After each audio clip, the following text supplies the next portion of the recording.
Dude, I was at these companies. I got lectured by fucking Joe Gebbe at my first YC dinner. It wasn't, these things weren't obvious from day one. They absolutely were not. I worked at Uber. I was there. I worked there. Okay, I saw in vertical. I saw China. Yeah, and you joined it after they stole the Lyft business model, which was the Uber X one. Before that, it was basically black cars. It didn't take off until then. You are making so much money. All my friends were using it. I have not one friend who uses crypto. Not one. Who here has used crypto? I took 3 Ubers just today. Who here has used crypto today? SecureFrame is the leading all-in-one platform for security and privacy compliance. SecureFrame helps you get SOC 2 audit ready in weeks, not months, and it's used by thousands of companies like AngelList, Coda, and Remote. I believe in the company so much I invested in it, and I recommend it to all my portfolio companies. Sign up for a free demo at secureframe.com and mention Moment of Zen during your demo to get 20% off your first year of SecureFrame. Hey everybody, welcome to another episode of Moment of Zen. We're joined with a full house today. We have returning guest Amjad Masad of Replit. We have our very good friend Flo, who we name checked in our episode with Amjad about the AGI discussion or AI discussion. We'll get into that. And then we have Nathan Labenz, who is my co-host for a new AI show we're launching called The Cognitive Revolution. Nathan, by way of introduction, why don't you give a very brief intro to what is the cognitive revolution, and then we'll have Amjad and Flo get into it a bit as well. Yeah, you bet. Well, thanks for having me. I'm excited to be on the group chat finally, where all the private discussions happen, and I do expect I'll get a little pushback on my grandiosity in terms of what I'm expecting for the next few years. But when I think of the cognitive revolution, right now what I'm trying to do is zoom out as far as possible, survey the landscape, and kind of act as a technology scout. And that really means more and more just an AI scout. What I'm seeing is that really a few core techniques, transformers, reinforcement learning, a whole lot of compute, are really working in every area where they are applied. And so a few of those areas have come to the public consciousness, like the art creation and, of course, ChatGPT over the last couple of months. But there's the same phenomenon happening really across all domains, including things as powerful and transformative as biology and even potentially managing fusion reactors. So I see that in general, problem solving and information processing is gradually becoming something that machines can do, and we're very eager, it seems in most cases, to shift the burden of that work to the AIs. And so my kind of new base case, and the reason that I'm so excited about starting a podcast and talking to the people that are building on the frontier of this technology right now, is that I think we're going to see a pretty dramatic shift over the next few years. And we can debate if that's 2, 5, 10, whatever. But I think we're going to see a great convergence of a lot of different AI advances that suddenly all come together and really make a tremendous impact on modern life. And so calling it the cognitive revolution, because I think the changes that we'll see are going to be every bit as transformative as what we saw. We weren't here to see it, but as our ancestors saw in the agricultural revolution and, of course, the industrial revolution. I think life is going to be very, very different in the not too distant future. And that's before we even get into, the really weird scenarios that could happen if, AGI goes bad or anything like that. I'm really just, trying to envision the kind of base case, and even that I find pretty weird and hard to envision. So I look forward to getting into that with you guys. Yeah. Flo, why don't you talk about how you see the AI moment from your perspective? I know that you have some takes on things that are overhyped, underhyped, but why don't you contextualize your perspective here? Yeah, I totally agree with everything Nathan said. I was grabbing dinner last night with an AI researcher who described what we're going through as what he calls the third great convergence. So he says, the first one was 2012 with like the ImageNet moment and deep learning, and all of AI turned into that. The second one was transformers with the attention is all you need paper in 2017. And then we're going through the third one since roughly 2022. You could think of those convergences as happening once every 5 years with large language models. So large language models, ChatGPT is the most famous example. They're really good at manipulating language, like really, really, really good. And it just turns out that they're so good at it that the moment you model out any task as a language task, which turns out you can model a lot of tasks with a language task, it becomes really good at that as well. And so we're starting to use large language models for things ranging from, obviously you can ask it questions, but it can also do a little bit of math. We're starting to use it as a search engine. We're starting to use it to code. We're starting to use it in robotics as a sort of reasoning engine. And so I think that like that alone makes AI dramatically underhyped. And I say that knowing full well how hyped it is. I think even if we stop the progress and the discoveries that we've made right now, which will not stopping, they're going exponential. Even if we stop them right now, all of civilization, I think, is going to be dramatically impacted in the next 10 years. And then I think zooming out even further, yeah, I am more and more a believer of, the AGI moment. My timelines are compressing rapidly. Meaning I actually believe that AGI is going to happen sooner and sooner, and my concerns are slowly increasing. So, as a reminder of what AGI is, that recursive loop of self-improvement, AGI becomes better and better, and so it ends up with an IQ of 1 trillion. I think that the stillman for it is that, and the reason why people are so worried is that Moore's law means that there won't be just one AGI. Moore's law means there will be a lot of AGIs. And so in the limit, anyone with a laptop has an AGI. And now the risk that Eliseo talks about is that it's impossible to align a single AGI, let alone a million AGIs. So we need to align it. We need to do that impossible thing a million times. And to compound the risk, the incentive to use that AGI are extremely high, because until it blows up in your face, if it does, it generates riches. So if you compare it to, imagine if anybody with soap could make a nuclear weapon, and until the nuclear weapon explodes, it actually generates gold. Right, so it's just very hard to regulate soap and forbid anyone from putting their hands on soap, and it's very hard from preventing anyone to use that weapon because it generates gold for them. I think episode 3, I loved the conversation, by the way, in episode 3 about the rebuttals to this argument, which I think are valid, right? Like at AGM, you were saying like, that's a tale as old as time, right? Like the Golem and Frankenstein. Men are always worried that they will create what brings about their doom. 100%, it is true, right? I think though sometimes we're right? Like the Black Death killed 50%, 30 to 50% of the global population. There have been apocalyptic events before. Amjad, I believe you mentioned something like we don't understand the brain yet. We don't understand cognition. We don't understand consciousness. 100% true, but I don't think we need to understand to create them. I think is the problem. I think humans use and create technology all the time that they don't understand. We don't understand biology. We're able to breed new oranges, to breed new types of dogs. And I think in the same way, we don't really understand LLMs. They're actually being studied by researchers, and we didn't really build it. We evolved it more than anything. I think stochastic gradient descent and training is, I think, more akin to evolution than it is to building something from the top down. So anyway, that's not to say that I think we should burn all the GPUs or whatnot, which I think is what Yudkowsky may prescribe. I just think it is something that is under discussed. I think it is a real risk. And I just wish there was a lot more funding and attention brought to this issue. Was it SBF funding alignment research or this stuff? Nathan is our resident. Way to go for the guilt by association thing, Dan. That's great. Nathan is our effective altruist representative today. We tried to get SBF. We couldn't get him this time, but in the future. Amjad, why don't you jump in, share your reactions and your thoughts on the AI moment? Well, I think I do think it's a very special moment in technology in general. I think ML and AI had a lot of false starts and a lot of sort of semi-useful innovations, but even the deep mind, the deep learning innovation, say like when it started going mainstream in the early 2010s,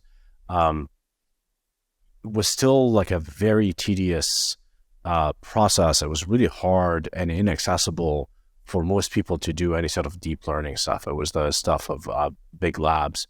And for any particular task, you had to collect a lot of labeled data, and you had to build a machine learning model that is very specific to that one task.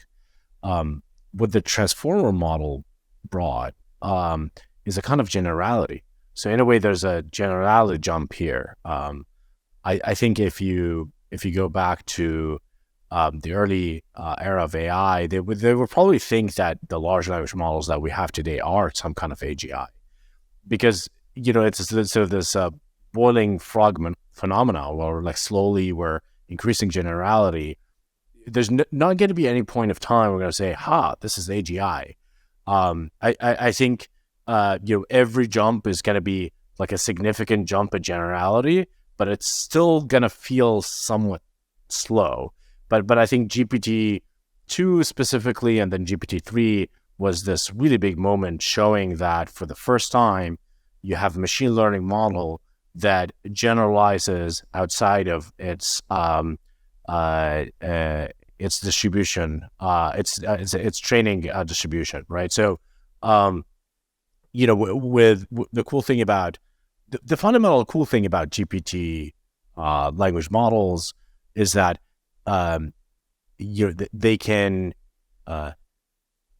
they have a general knowledge about the world, and they can do things that they haven't done before, right? So, for example, you can have a natural language that's not very well represented in the corpus, right? So let's say that Arabic is not very well represented in the corpus, but there is,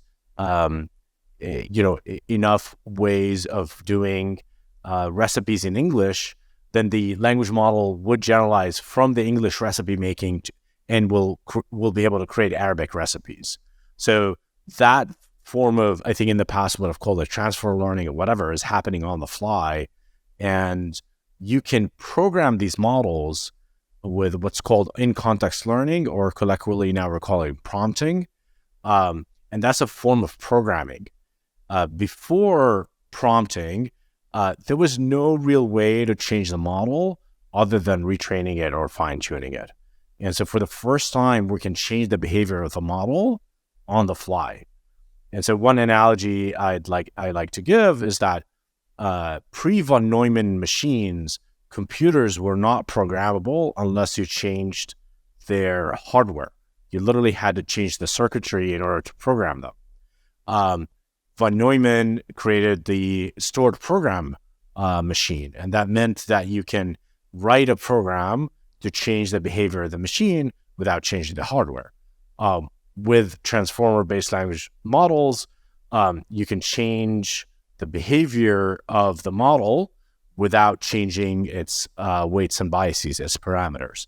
So what that means is you have a lot of non-machine learning practitioners able to build machine learning apps on top of just playing around in the OpenAI playground, right? So this creates a sort of a rising tide, and makes everyone more productive, makes software a lot easier to create. Creating software used to mean learning all sorts of arcane knowledge, and now you just have to write English to create a piece of software. You can create a meaningful piece of software. You can write a parser in 10 seconds. I can write a prompt, a very simple prompt to ChatGPT to parse a JSON file. Not only any JSON file, I can parse a malformed JSON on ChatGPT with a single question. It used to take me hours and weeks and months in order to write a full parser. So now you take something that was the capability of expert software engineers and you give it to everyone in the world. And I think the impact of that is going to be A, hugely deflationary. B, is going to give people new superpowers. I think new type of entrepreneurship is on the rise. And we're seeing a lot of people that would have required companies and armies of people around them to build something useful are able to do it on their own. And I think we're going to see a new crop of winners and entrepreneurs and sort of millionaires and billionaires coming out of this phenomena. And it's also like a fundamentally new way of working and automating things. And the thing I'm most interested in is its impact on software. And I actually think that the impact on software is somewhat under hyped. I think most of the hype today is about the art, and the art is sort of is very interesting. I'm sure we're going to get into that, but it is probably a little overhyped. And the thing that's underhyped is its impact on software. And I think that's going to be totally mind blowing for us in the future. So I actually wanted to ask you about this, Amjad, because you run a very successful development tools company, right, that everyone knows. And so I think you have a lot of relevant experience here. And I was just thinking back, I mean, in my experience, when I first started coding, it was literally like cracking open Kernighan and Ritchie and like either Vim and Emacs and like literally worrying about memory pointers. And we've gone up that ramp from assembly to compiled languages to interpreted languages to pseudo languages to dev tools going from literally Vim and like set and awk scripts to, well, Replit now, but in between various IDEs. And it all seemed very to even things like Stack Overflow, right? Which, let's face it, is like how a lot of programmers do, is like they go to Stack Overflow or Google for stuff, right? And like, I'm curious how you would quantify. Do you think the step function that this is going to create, or some of the tools we've already shipped inside Replit, how does that compare to the jump from something I've seen in my lifetime, I'm not that old, between the Kernighan and Ritchie of the world and modern IDEs? Do you think it's actually like a step function difference, or do you think that it's a step along the same continuum? How do you quantify it? I'm a little conflicted about it. Like to me, it's obvious that there's a step function already happened. Like the Copilot, Ghostwriter type tools are already a step function difference. Andrei Karpathy, one of the best software engineers in the world, was head of AI at Tesla, said that Copilot writes 80% of his code. That's the top engineer, right? 80%. That's a huge efficiency gain. We haven't seen that since the rise of, open source was the last time we got this huge efficiency gain where you can npm install, 10 hours of work, instead of doing it yourself. But I guess that's my question. What does it compare to, right? Because like there's also a step function going from worrying about memory pointers to Java's garbage collection, or going from compiled languages to interpreted languages. I'm curious, is it actually? I mean, sure, they're all step functions, but is it comparable in magnitude? Yeah. Because to me, it's like I looked at the first coding examples from just to take slightly the bear case, and it's like, okay, it saved me going to Stack Overflow and googling for things and pasting for replies. But like, I don't know, mind you, I asked it relatively simple queries. I didn't ask it super complicated stuff, but it didn't seem mind blowing to me. But that said, I don't ship a lot of production code these days. Yeah, So there are two modalities, right? So one modality is the Copilot modality, which is like it's actually typing code for you, and that saves you a lot of typing, and saves you a lot of looking up stuff as well. And then there's the ChatGPT sort of modality, which is you're asking it for information. And did you know that Stack Overflow traffic month over month is down 12%? Oh, that's a great factoid. Fascinating. Yeah, it's amazing that this thing is already having an impact on sort of like real products in the world. So I think the combination of these two things is a kind of a big step function, and they're gonna get better and better over time. The thing that the thing that's more interesting is that I think we're just at the early innings of it, or so whether it's there's like a lot of multiple step functions, or are we at the sort of shoulder of an exponential curve here? So if we are at the beginning of an exponential curve, then it is not a step function improvement. It's actually another S curve entirely together, right? And so if it's another S curve, what does that look like, and where does that lead us? And so I mean that's a big question. I think there's a lot more to do, but so there's a lot more efficiency gains here. But it might be an entirely different game that we're entering. Amjad, I saw a news report today. You know how much you can believe that, but 1,000 contractors had been hired by OpenAI to be teaching ChatGPT programming. What does that actually mean? Assume it's true for a second. What are those contractors doing? Is it prompt engineering and then giving it feedback? You got this right, you got this wrong, telling it what it got wrong, or like obviously you have a product in the space. I'd be curious what that actually means. Yeah, so I think the main thing that become really important in the way we're doing large language models. So the way large language models, LLMs for short, work is that they are pre-trained. And so what pre-training is, you literally throw the internet at it. You take the entire corpus of the internet and you make that model learn how to predict the next word, basically the next token. So this optimizing function, which is let's see if the large language model is actually good at predicting the next word. And if, and then you update the model to make it better and better at predicting the next word, it becomes it has all this emergent intelligence because of just it's trying to predict the next word. Similar to that code, it's just trying to predict the next token, the next syntax in the code. So that's the main thing large language models are trained on. This is the pre-training step. And by the way, it's amazing that we have all this emergent intelligence just from the capability of predicting the next token. But a newer game in town, it's called reinforcement learning from human feedback. So RLHF for short. And what that means is you're creating a new optimizing function. And that optimizing function is basically whenever the AI does a prediction, it is asking the question whether that prediction aligns with the human preference. So the human gives an instruction to the large language model, and the large language models sometimes don't follow that instruction. They often ignore it and they hallucinate or they do something unexpected because they're predicting that's what's going to come next. You have to understand these are prediction engines. So they look at whatever you gave it. It was like, oh, this looks like a Reddit thread, and then starts talking about Reddit, right? So you've all seen that.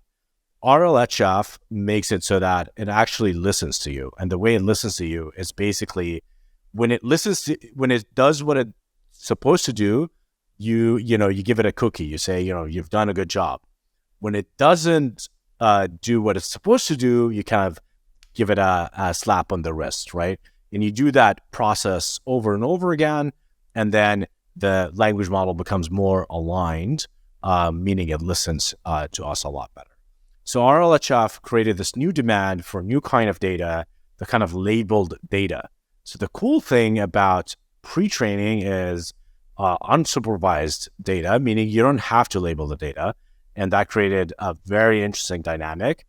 But we're actually, in a way, RLHF brings us back to the earlier sort of part of machine learning, where now you're actually having to supervise its training.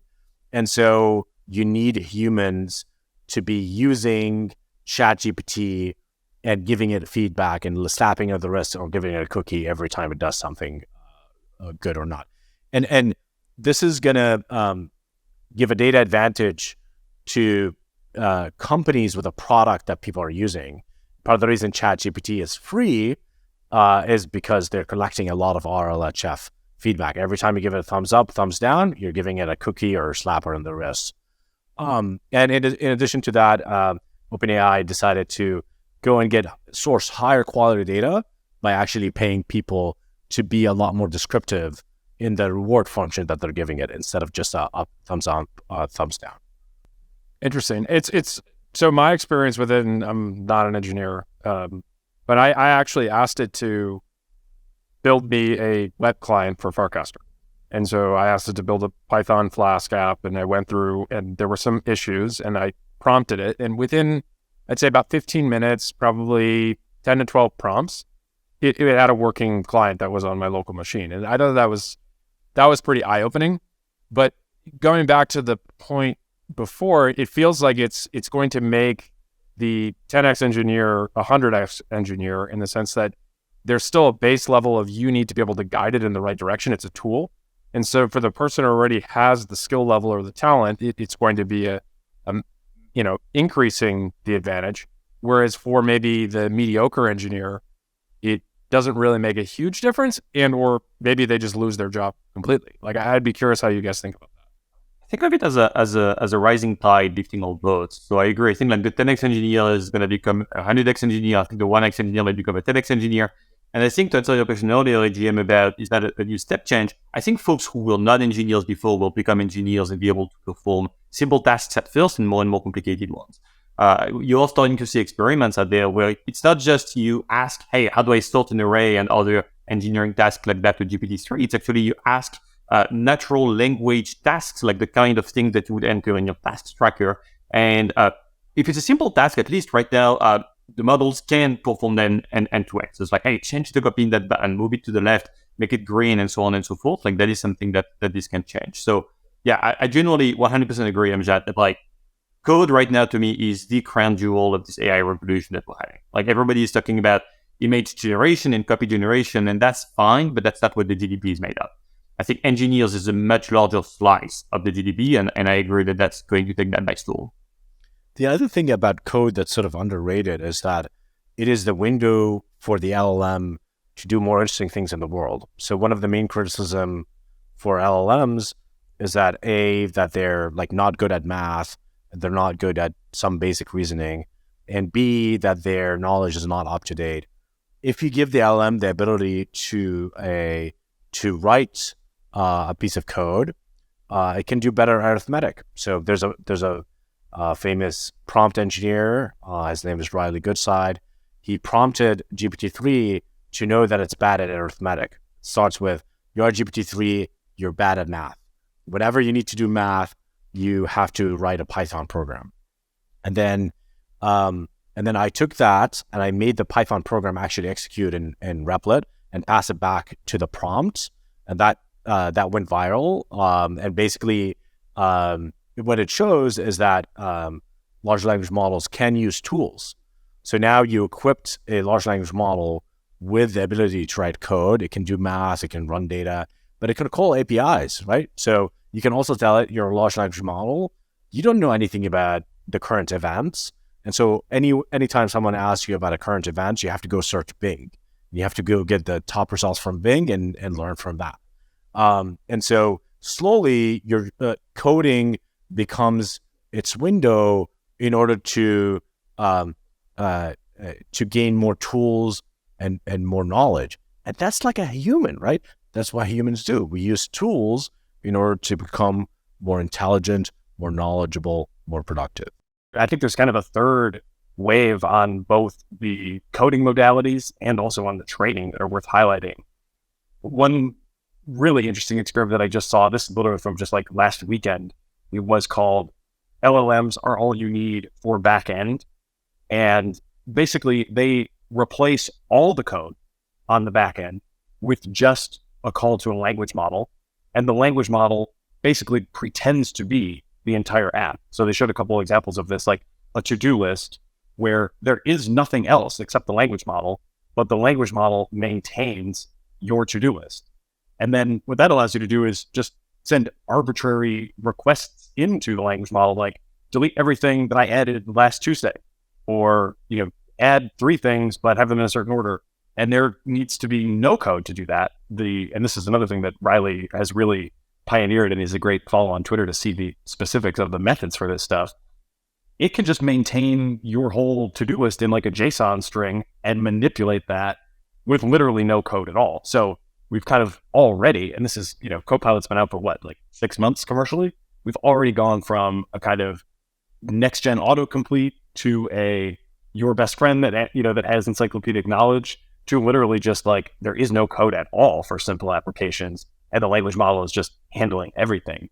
So I think that's pretty fascinating. And I think one big change is like, there's just going to be a lot less code. I think that the models are going to kind of replace the code in a lot of places, a lot of gnarly things where people have coded up elaborate algorithms, heuristics, all that kind of stuff. It's just going to get replaced by like an intelligence that's kind of a black box. That is going to be a big problem. But for a lot of these tasks, it will just kind of do them, and it will just kind of know what you mean when you say you want a certain, set of changes to your to-do list that, nobody ever did have to code. Briefly too, on the training, you asked the question, Dan, about like the 1,000 contractors, and I think that's going to continue. I don't think this is like a replacement dynamic, but it's also really worth looking into Anthropic's recent publication that they're calling Constitution AI. And it's kind of the next generation of reinforcement learning from human feedback. They're now doing reinforcement learning from AI feedback. So what they do is create what they call the Constitution, which is a relatively short document. You can go read the one that they created. It's like 2 pages. And then they have the kind of core AI do a bunch of tasks. Then they have a supplemental AI that evaluates those tasks according to the Constitution that they've provided, suggests improvements. They'll do like, rounds of that.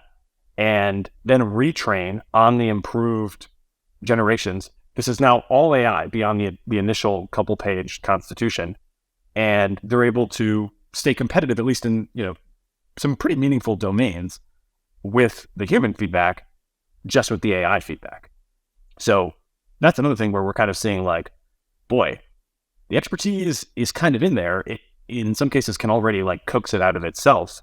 And, I think those contractors their jobs are safe for now, but, a couple of years from now, I don't know. It's really hard to predict. I think it's interesting also figuring out, I'm not sure whether AI is going to replace the code, like we're going to run models instead of running code, or whether it's going to write the code. I do agree with Amjad that these models have a weakness right now, which is that they suck at systematic thinking.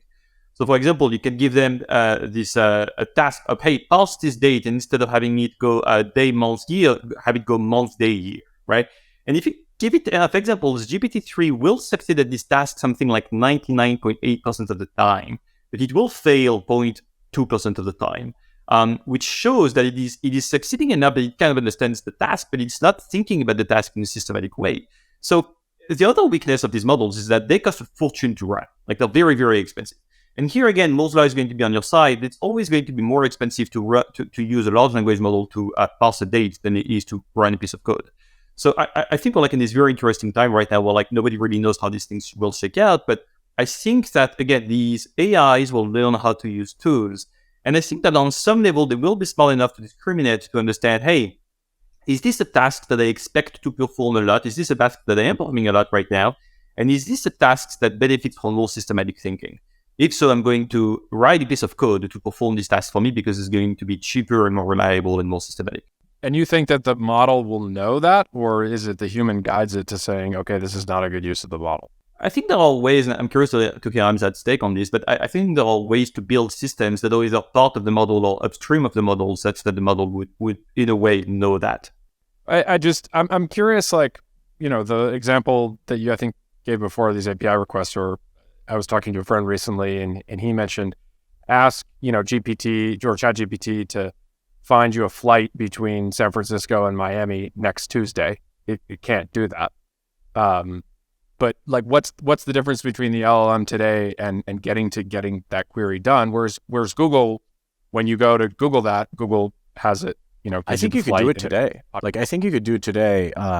It just, the thing that's sort of, and the reason why I'm saying this field is underhyped, despite it seeming like that we were now in this sort of, people are saying we're at the peak of the Carter hype cycle. So the hype cycle is like this sort of normal distribution-like thing. You have a peak, you go down, and then if the technology is actually useful, it'll go up over time, right?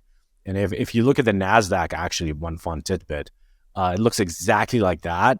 Around the dot-com bubble was the peak, and then goes down. There's like a bit of a trough, and then goes slowly up over time. And that's what we've seen with the sort of internet startups as the sort of hype cycle. And we've had it 3 times in crypto. Yeah, crypto possibly we're in this trough right now. But I actually think that I don't think the hype cycle model actually is capturing what's happening here. I actually think that the sort of engineering is like lagging way behind of the capability. It's kind of frustrating to me because like I'm working on Replit, working really hard to build some LLM into Replit capability. So we have the Ghostwriter product, but I feel like we're all scratching the surface. Like there's so much to do. I think tool usage is possible today. It's possible to build a ChatGPT that has a Python interpreter on the side, that has a search engine on the other side, but nobody's really built it. I think it's possible to do with just pure prompt engineering, but if you want to do RLHF or fine-tuning in order to make that better, I think it will work really a lot better. So I think it is possible today to ask it a question like, book me a flight, and it going to kind of Google whatever, and then maybe writing a program, hitting an API, and booking you a flight. I think that's totally possible today. Quick anecdote on that, because just this week I did a Replit bounty. I'll let you guys guess what my bounty value was. But what I asked for was a little app that would allow me to help automate routine meeting scheduling. So I've just started working with a friend's company that's in the executive assistant space, and they do this untold thousands of times a month, right? And it takes 7 minutes each time to go to the email thread, go to the calendar, consult, come back, draft the email, send. It's not a huge deal, but we thought, boy, if we could bring that time down, by a factor of 10, then I would save a lot of time. So I go on to Replit. I just write a couple of paragraphs. I'm like, all right, here's what I want. I need this, these inputs. And then I just need you to go ping the Calendly and then come back and draft the email. And I just got that back today. So it's a work in progress still. But, it is working. Like it is, it's not just theoretical. Like this is now instantiated. So who wants to guess what my Replit bounty was to get that done? $500. You've overbid. $50 is the actual answer. $50. Right. And I've got it working, anybody can access it. Replit, where you can just put in a couple inputs and next thing you know, you've got a scheduling email. Yeah, not to turn this podcast into a Replit ad, like fully unaffiliated. I am not an investor, unfortunately, but I'm also using Replit bounties more and more, and it's fucking killer. We're also at TeamFlow doodling on things like that, and it's insane, like the results that you can get by feeding a bunch of tools to a large language model. I actually did my first Replit bounty this weekend. I am also unaffiliated. Was it good? He hasn't finished it yet. Okay. All right. My hair is growing back since I started using Replit. Just to tie in that conversation, well, I think one of the ways we're thinking about bounties and the reason why we started thinking about the world this way is that I'm actually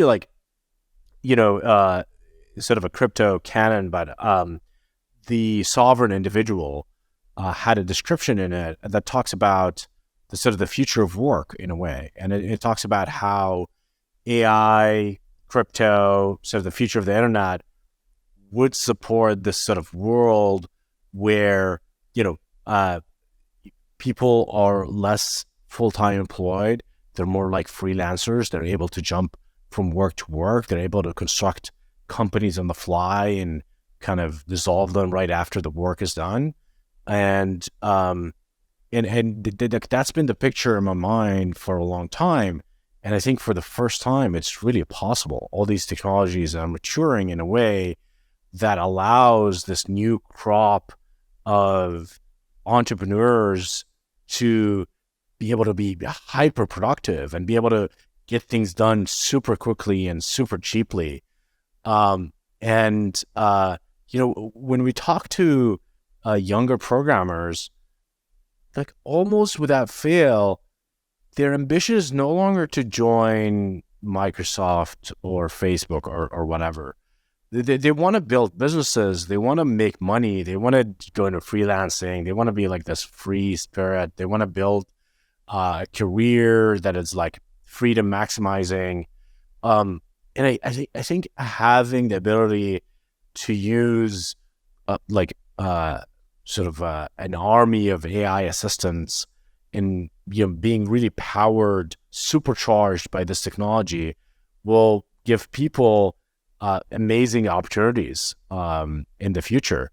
And the cool thing about it is that AI is infused in everything that we do. So we have this new feature where once a bounty hunter accepts a bounty, there's a one click to generate a project. So we'll give the AI the first pass at making the project. And then we give the sort of resulting code to the bounty hunter. And the way we generate the code, basically, we give GPT-3, we tell it like, here's the description of the bounty. Give us a file system that you think would like fit this. And we'll give us the file system. And then the human would look at it, was like, oh, the files kind of look right. And then GPT-3 will go file by file, try to generate the code. And then the next step, we actually try to compile all the code. And then if it doesn't compile, we take that error and we loop it back into GPT-3 and we ask it like, hey, do another iteration on that. There's an error. And it does better and better every time. Right now, we were testing it with a few bounty hunters. They said it done 50% of the work.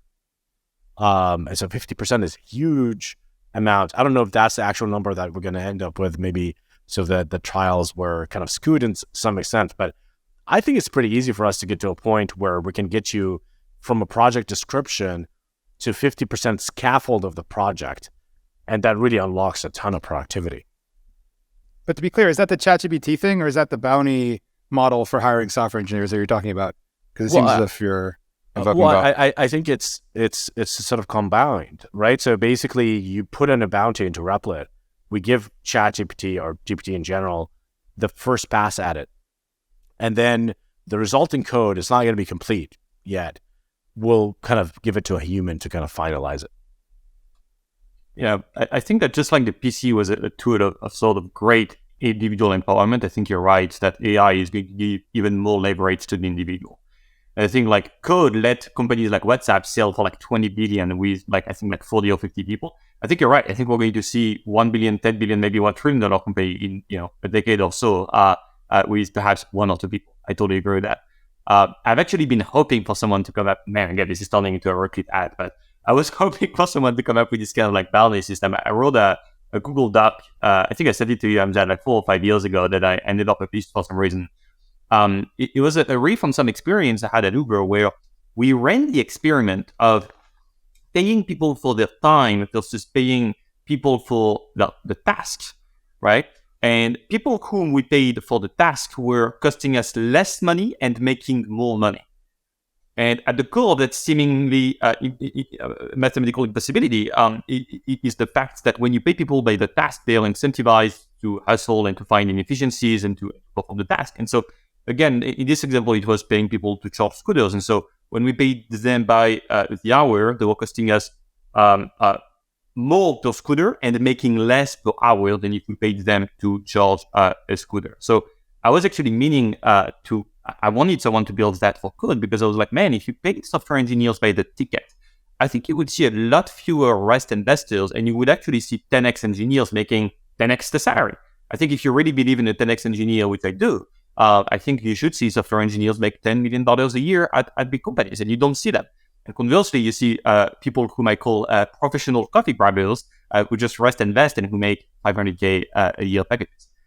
So I'm very excited by the potential here. I think that's totally not going to work, by the way. By the way, the bounty system is one of the parts of Web3 that totally doesn't fucking work. There's entire companies that are based around bounties, and those infra companies that are based around paying someone a bounty to do a thing are always like the ones that you have to like route around and somehow use the product without it. I mean, think about it. Do you pay anybody in your company in bounties? No. Would a 10x engineer who actually wants to make like generational wealth, we're talking $100 million exits, would they sit there and do basically mechanical Turk for coding all day? Or would they actually, I mean, you're creating an arbitrary binary duality between rest investors and people working like coding chipmunks on bounties, right? But the reality is that most coders who make lots of wealth, it's neither one nor the other, right? It's people who actually do work their asses off, but it's with some sort of committed product in which they have an overarching design ethos, right? Anyway, 100%. I don't know if we have to go into the whole rabbit hole, so to speak, of the bounty thing, but I don't know. It's just funny. It's one of the weirdest aspects of Web3 that I think is one thing that the ecosystem is hung up on and should probably... I certainly don't think that the bounty system is going to replace employment. I do believe it's going to take over like little by little. It's going to nibble on the margin for like the very low ambiguity tasks. And either way, Antonio, yeah, I do spend probably $1,000 plus a month as a consumer in bounty system, and it's called Uber. Right, so the bounty system has already taken over transportation, not as big. Yeah, and I think like the Coase theory of the firm, I don't know. Like we have an 8-person. I think it's super interesting. Just give a like cursory explanation. Yeah, so there's this whole kind of theory of like the firm that you bring people together, you kind of get them to get organized within a company, and you have the set of goals, and that's actually the most productive unit of work. Versus if you move to a more decentralized model where everyone is a freelancer. Or something even larger, right? Like there's a pretty optimal size.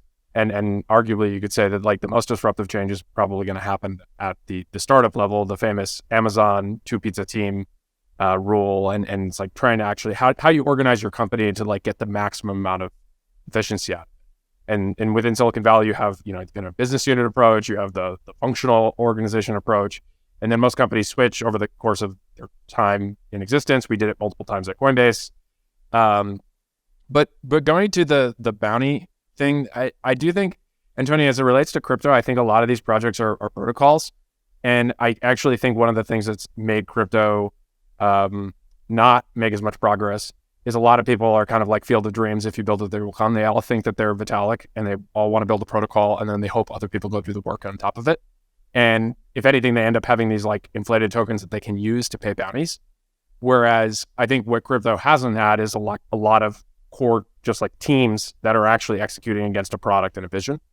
And so I think that's how I would push it. And I do think that the bounty thing is interesting in that, going back to, a 12-person team now, we don't have any ops people. Like at Coinbase, by the time we were even this size, we probably were like 20+ person company, and you had all these additional people doing all this stuff. Rippling has basically replaced like all of those initial back office hires.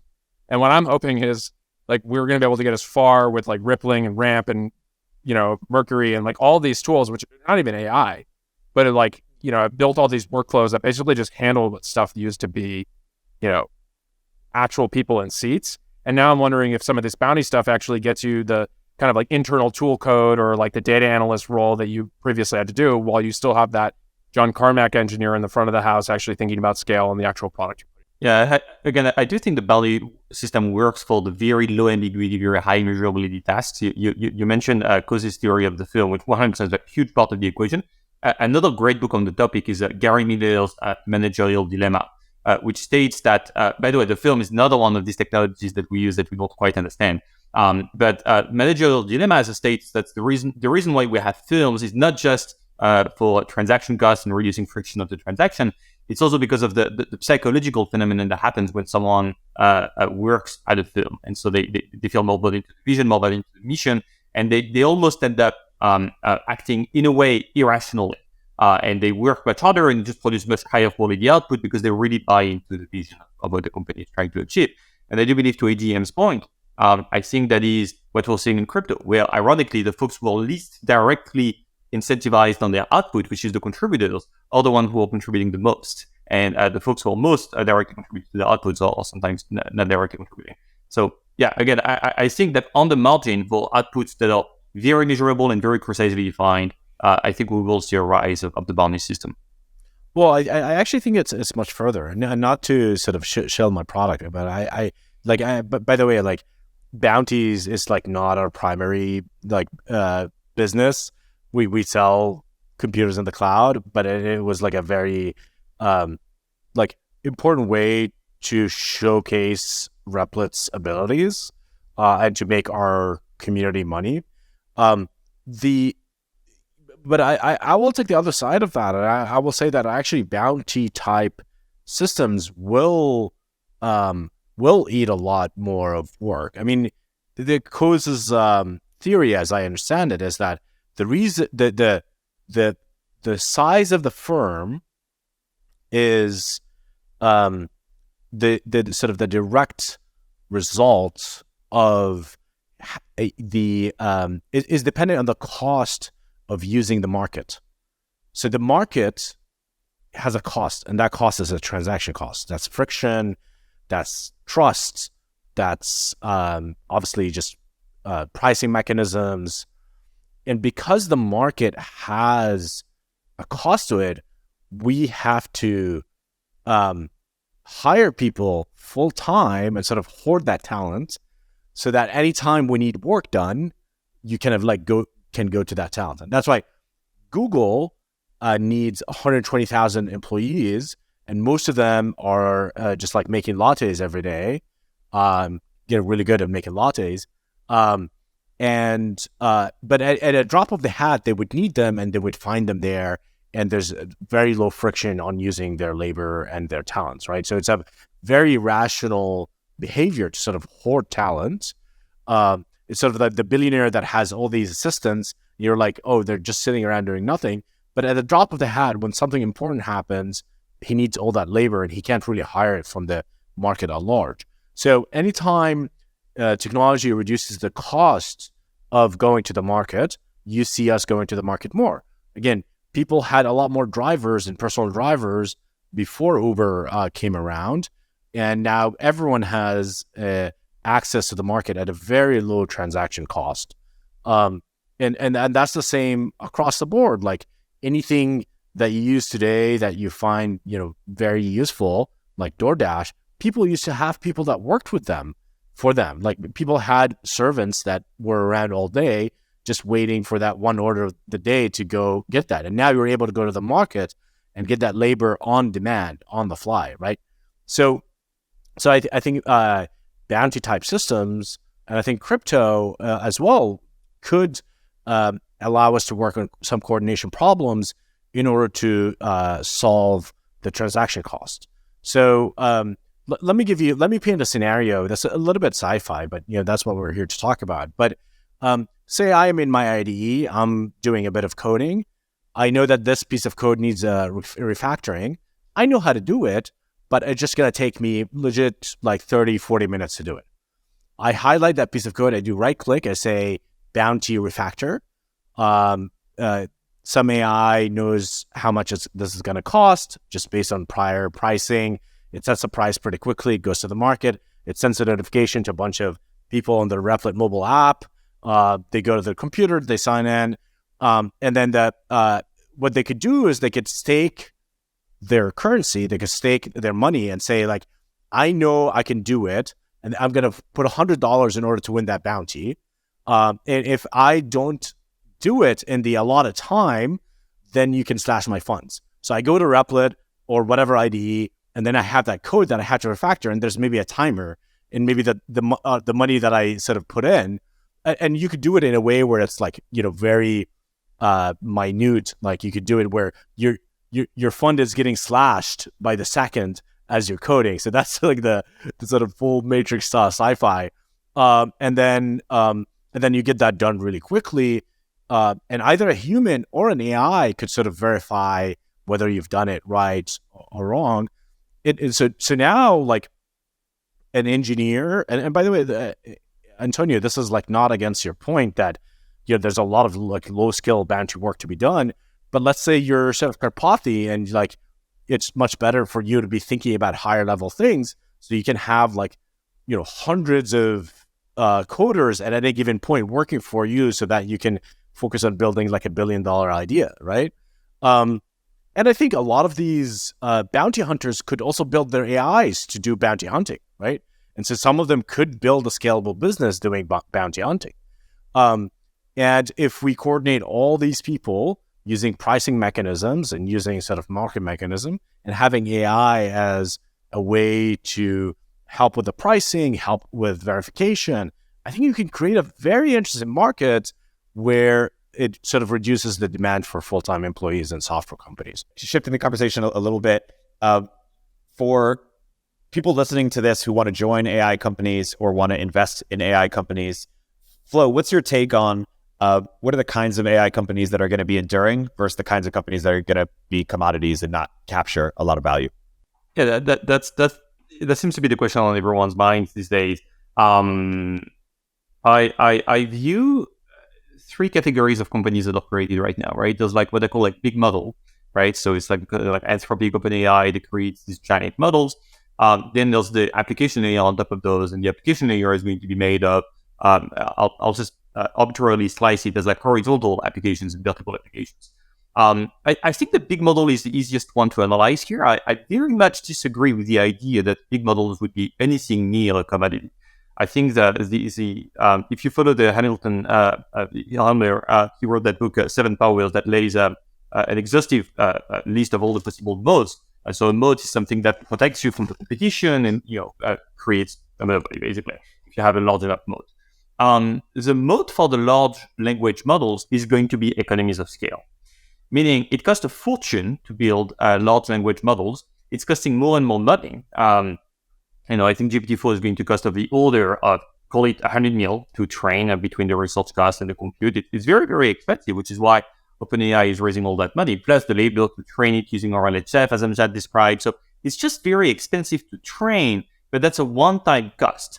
And then the inference cost, meaning the cost that it costs to run the AI once you've trained it is many orders of magnitude lower. So again, if you think of $100 million to train the AI, running it is more on the order of 1 cent, right? So I think that alone is going to create very strongly monopolistic or oligopolistic tendencies in the industry for the large language model players.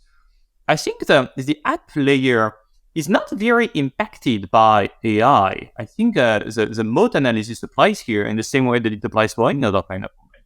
I think the only thing that AI possibly changes here is that it introduces what's called the data network effect to these companies. Meaning, as Amjad said, when you have users using your product to generate data that actually can be used to train your product. And so the more users you have, the more data you have, the more data you have, the better your model, the more users you have, and so on and so forth. There's a question mark around what is the strength of the data network effect, but the data network effect exists and will act as a sort of mode for companies that leverage AI. I think I see a lot of very thin companies built around models. The canonical example right now is kind of like Jasper and Copy.ai that built kind of just prompts on top of GPT-3. And those, I don't know about the staying power. I think they're certainly very thin. I think they will have staying power if they somehow entangle themselves within sort of enterprise workflows, like collaboration around the copy. You invite your team and then maybe you want to keep your copy. Like if I squint, I can kind of see that, but I don't see a huge deal for that category. The horizontal applications, I think, or the other question, I think complexity.ai Amjad is only one. I think here again, the usual moat analysis is going to apply. They're going to have a brand, they're going to have a network effect, they're going to have all of that stuff.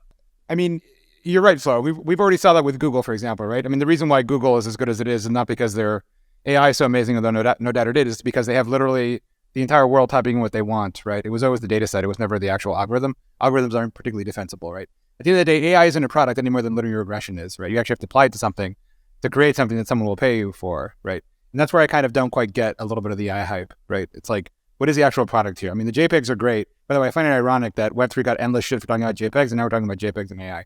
But whatever. Where is the actual product? Because, for example, I saw Jan LeCun's comment from Google, and no doubt there's a little bit of code and a little bit of professional jealousy saying, yeah, it's actually not that impressive. We had this technology for a while. We haven't done much with it. Let's just steel man that for a second. If Google can't actually find a way to turn that into actual cash, and a lot of these companies are actually basically thinly veiled, just prompt UIs on ChatGPT, what is the actual product? I mean, we already the coding thing. I think is obvious. Right? I think we covered that fairly well. But go beyond the coding thing. What is the product that comes out of this? Yeah. Other than better versions of existing things like better ad ranking, better search engines, better whatever. What is the unique product that comes out of it? Totally. So I agree that on a short time horizon, like 3 or 6 months, I agree that it's kind of overhyped right now because again, the GDP is not made of copywriters. Like writers are like a dime a dozen. No offense, AGM. All these, the same. So I don't think. Hold on, but just hold on, just to be clear, and to call bullshit on things that both of you said. Amjad is thinking of replacing people with bounties, but programmer salaries have never been higher, right? And you're actually, the 10x engineer is not going to work for a bounty. And secondly, writers now, good writers who have unique voices on Substack are making more than they've ever made, right? And so I think you're channeling a little bit your respective porn fantasies of being able to replace engineers with code and AI, or being able to replace word cells with AI, but that's actually not happening, and it hasn't happened in the past 20 years. And so either the trend reverses or something fundamentally changed, but in reality, neither of those things are actually playing out. Right. Both of these are looking in the rear view mirror, right? But I think the reason why folks make good money on Substack is not necessarily because they're good writers. I see plenty of mediocre writers. I think they're great, AGM. Like I see plenty of mediocre writers make good money on Substack, not because of their writing skills, but because they own some type of audience, right? So really, what they are, they're marketers, right? So, but that's the point. That's exactly what it is. You're not paying for the writing. You're paying for the personal touch. You're paying to connect with Matty Iglesias and troll him on his thing. That's the thing, and that a computer will never replace. Right. I totally agree with you, which is why I agree. Production has been cheap, right? People are also talking about like generative music and all of that stuff. It's like any, you can go on SoundCloud and you see a bunch of people making amazing music and basically for free, right? So I agree with you that if AI is generative, it's not free. Musicians make money on the touring. They don't make money on the distribution. That's what Spotify changed, right? You actually have to go out and you pay for the VIP ticket, which is going to the concert, having the shared experience, seeing the creative. Yeah. And again, Substack is the same thing, but there's no trend line along which AI replaces either of those functions, right? It's 100%, that's my point. Yes, production is not expensive. Production of text and production of music and production of images has not been where the value lies. You can hire folks on Fiverr to do these things. Maybe not Fiverr, but like you can hire folks to do these things just fine, and you're still not going to go anywhere, right? So the value is in the distribution. So I think that if generative AI is going to change anything to the structure of the industry, is that anytime you make anything cheaper, its complements become more valuable. So here we're making content cheaper, not that it was really necessary because it was all pretty cheap. And so the complement to content, which is distribution, is going to become more valuable. So I actually think that this is going to be great for TikTok and YouTube and all of that, right? It's going to make the content on these platforms even better and even more addictive, and that's going to be great for this platform. So to answer your question, like, what is it going to actually change in the economy in the near future? I think all knowledge work will be automated in the next 20 years. And so I think, again, code is the first one that was being automated. That's, I think, huge. I think we're going to see a lot more come out in the next 2 years, which are going to see action-oriented knowledge work that actually does stuff. I think is going to be automated pretty soon. I expect support. I think it's going to be a pretty big one. When you think about it, all the knowledge worker is it's a function that sits in between a keyboard and a monitor. And I think AI is going to be really good at approximating that function. But just to be clear, you're saying that all knowledge will be replaced in 20 years? We've been hearing that for 20 years. And in fact, if there's any bit of skepticism around AI, like, AI being at the very pivot of like changing everything, I at least have been hearing that since I've been in tech. And if you go back even further back, Marvin Minsky in the 60s and 70s has been saying the same thing, which is why I was sort of trying to quantify what is the change that we're seeing. Because again, there's clearly a trend line, like no doubt, obviously, AI and automation have changed lots of things. I'm not saying it hasn't been a big deal. I'm just trying to understand if we actually are at some sort of clear, like real inflection point, or are we continuing along the same trend line, which already, by the way, I think is a big deal, right? Like, I mean, what I cited, right, going from the Kernighan and Richies of the world to Replit, there's been a big change, right? Like, I'm not trying to underwhelm it, but it's not quite AGI, Terminator, end of the world levels of change, right? And in many cases, like the same human dramas have just played out using different tools, right? Like your business of like everyone gets a chatGPT. I think of like, there was this photo that came out at the beginning of the war in Syria in which somebody was using an iPad to aim a mortar and kill another human, right? Which has been going on in that part of the world since the Bronze Age, right? So the fact that you're using an iPad and GPS to actually train a mortar on a civilian or an army unit, I guess is novel, but the underlying dramas are the same. So what we're seeing is that, Charlie Munger says artificial intelligence is very valuable because we're so short of the real thing.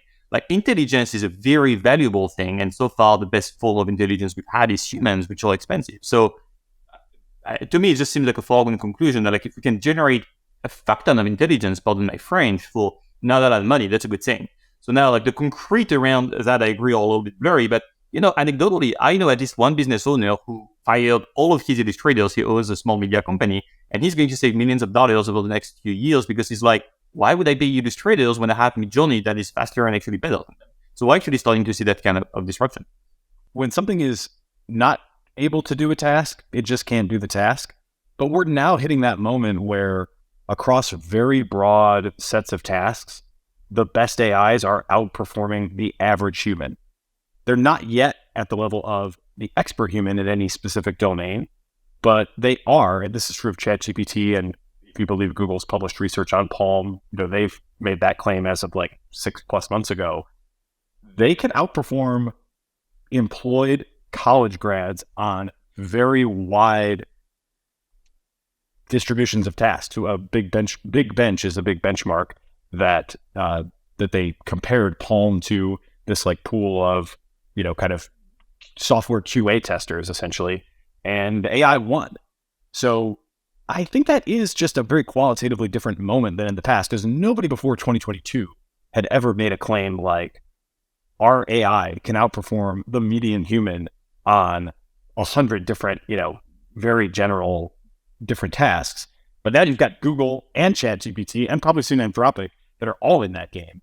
And so I do think that kind of creates a flip that we have not seen before. I don't know. This is the same Discord I heard about when Big Blue defeated, Kasparov at chess. I mean, it's the exact same feeling. I mean, in times like this, right? I think a lot of this is actually intellectual narcissism on the part of humans who are assigning a certain anthropic value to computers thinking. And I think of the famous Dijkstra's quote, right? Again, we've been debating these questions for decades before any of us were alive, right? He commented that asking whether a computer can think is like asking whether a submarine can swim, right? It doesn't matter. The point is that it does 40 knots and a human does 1 knot, right? And so along that particular dimension, which is moving through the water, the computer actually does do better than the human. And when it comes to ranking ads or filtering through Stack Overflow and coming up with a net result. Clearly, the computer does better, but that's very different than saying that it's more intelligent, and this causes a crisis in the knowledge economy. Because again, a lot of this doomerism we've heard before, which again, and sometimes there is a flippening, right? And it's true that a lot of really pivotal technologies take 20 or 30 years to sort of mature into something devastating, right? I mean, the transistor was discovered in 1945, but the PC took until the 80s. It was 30 years until we went from the first email to webmail. So like it could be the case that in fact, you know what, we're actually hitting an inflection point. So I guess that's what I'm trying to distinguish. Because again, a lot of these debates, if you've been paying attention to tech, they're starting to rhyme a lot. Yeah. So I do think we're hitting an inflection point. And the main reason you can notice that is the jump in generality. Again, what I said about the pre-von Neumann machine versus the post-von Neumann machine, the generality of LLMs can't be understated. Like for the first time, they can learn your intent from just one example. I can build Google Translate, Antonio, in 3 seconds. I'll just say English, hello, French, salut, and then I can say English, home, and then I'll continue the French word. It's sort of like, that's pretty freaking amazing. That hasn't happened before. In any time we have a jump in generality, like the last time was the Turing machine, is sort of an enormous thing. And if you claim that it is going to benefit the existing players, therefore it's not clear how this is going to be a game changer, unfortunately, the existing players have been benefiting from every platform shift. Like here's a black pill on technology over the past 20, 30 years. The cloud shift, the biggest company in the cloud shift is AWS. The second biggest is Microsoft, right? $1 trillion of market cap added to these companies. Google catching up quickly, and Oracle as well. The mobile shift, the biggest company in the world, has been around for 50 years. Apple, trillions of market cap added because of mobile. Google as the next player. Facebook was a Web 2 company that benefit from mobile. So the idea that because existing players are going to benefit the most, therefore this is not a disruptive technology, I don't think it's a good argument. No, sorry, just to be clear, that wasn't the argument. I'm saying they've had the technology and they haven't turned it into products, right? I mean, as everyone here has either worked at or been close to some sort of fan company, and for you to actually ship a product at Google, it needs to move, a very large dial and a very large needle, right? And so assuming they have something approaching this technology and they haven't deployed it in some interesting way, it suggests to me that they're completely sclerotic when it comes to product, and maybe they are, or maybe they couldn't actually find a way to turn it into something somebody would pay for. So this price performance has to get better. Like, I think ChatGPT for it to work on sort of ad business economics, it needs to get 1,000-fold cheaper. So yes, I think there's a rational argument for why Google hasn't deployed this on a wide scale, because they can create like a small prosumer business, but who cares when you're Google, right? You want to create another major growth area. And so to build an AI assistant that reaches the masses, it really needs to get 1,000 times cheaper. Otherwise, your TAM is sort of like knowledge workers in sort of North America and Europe, which probably like a sizable TAM for like OpenAI, but it's not a sizable TAM for Google. And so, to your question about what are the main applications that we're going to see here, I'm like you, I'm bearish on consumer. So I don't think, the Lensa app, I'm sure they made a lot of money, which is really great for them. But it was pretty obvious to me it was going to be sort of a similar sort of hype thing. So Lensa is this consumer AI profile generator app, sort of made millions of dollars over the span of days and went down, and now it's like plateauing. But it's a great app, but it's not a lasting big business. I don't think consumer is going to benefit all that much in terms of net new apps. I think every app will get better. And I think actually the biggest beneficiaries of this shift is going to be sort of growth stage startups. And the reason is because you got distribution, what Flo talked about distribution. So Notion adding AI is much more interesting than a new sort of knowledge management that's like based on that's like AI first. So let's call it, bearish on AI first companies. Usually bullish on AI infrastructure companies. So OpenAI or anyone really building dev tools around prompt IDEs, building fine tuning sort of technology. Anyone who are making it easier to build with transformer models, that's going to be something that every company will buy. Because again, I think it's a diffused technology, similar to cloud. Like every company will integrate this kind of technology into their. So, the financial sort of answer to your question is that if you want to invest in it, probably do another FANG type strategy, because I think there's another sort of S curve there. Plus maybe invest in infrastructure like NVIDIA, whatever.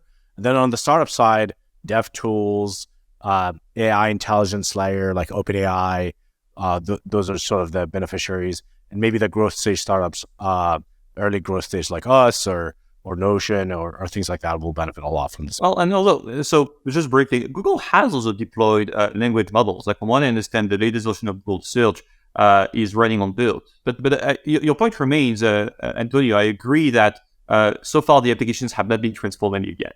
And so to your point, Amjad, yes, the incumbents always reap a huge part of the rewards whenever this kind of technological revolution comes about.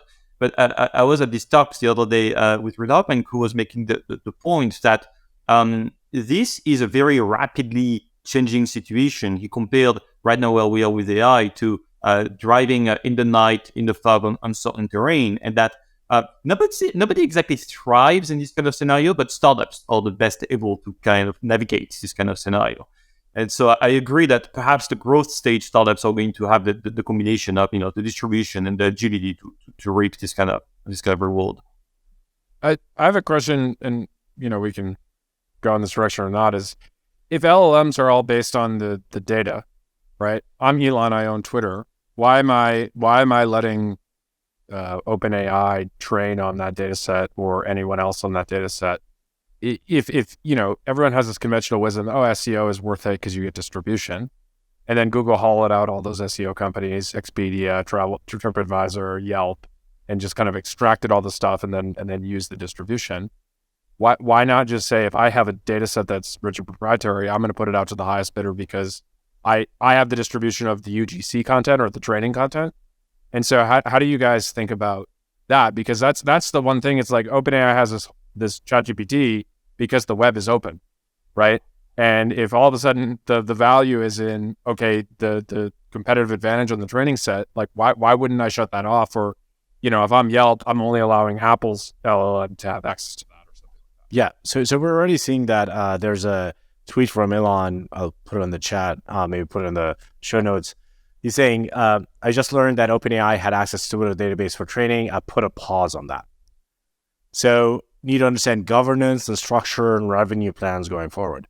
What you said is exactly happening. I think more and more companies are realizing that the data asset is actually a really big asset. And I think for a lot of companies that maybe Web 2 companies that were sort of on the decline, maybe they're now realizing that they have an asset value that was like higher than they previously thought.